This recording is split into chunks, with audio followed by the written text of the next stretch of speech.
अहिल्यानगर शहरातील राष्ट्रवादी काँग्रेस शरदचंद्र पवार गटाचे नेते आणि माजी महापौर अभिषेक कळमकर यांच्या विरोधामध्ये गंभीर स्वरूपाचा गुन्हा दाखल झाल्यानं शहराच्या राजकीय वर्तुळामध्ये मोठी खळबळ उडाली आहे। MIDC पोलीस ठाण्यामध्ये दिनांक 21 फेब्रुवारी रोजी एका महिलेनं दिलेल्या तक्रारीनुसार नोकरी लावण्याचं आमिष दाखवून भेटीस बोलवण्यात आलं आणि शिरूर येथील एका हॉटेलमध्ये जबरदस्तीनं लैंगिक अत्याचार केल्याचा आरोप करण्यात आला आहे। तक्रारीमध्ये संबंधित घटनेचे चित्रीकरण करून तो व्हिडिओ व्हायरल करण्याची धमकी दिल्याचाही गंभीर उल्लेख आहे। या तक्रारीच्या आधारे पोलिसांनी बलात्कारासह संबंधित कलमानुसार गुन्हा नोंदवला असून प्रकरणाचा सखोल तपास सुरू करण्यात आला आहे। दरम्यान या घटनेनंतर सोशल मीडियावर काही कथित व्हिडिओ क्लिप्स वेगानं व्हायरल होत असल्याची चर्चा आहे।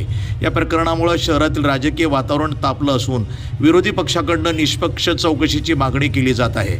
तसंच दोषींवर कठोर कारवाई करण्याची मागणी नागरिकांमधून व्यक्त होत आहे। या घटनेमुळे आगामी राजकीय घडामोडींवर परिणाम होण्याची शक्यता व्यक्त केली जात आहे। पुढील तपास आणि न्यायालयीन प्रक्रियेकडे सर्वांचं लक्ष लागलं आहे। वृत्तसंपादन विभाग, न्यूज टुडे 24, अहिल्यानगर।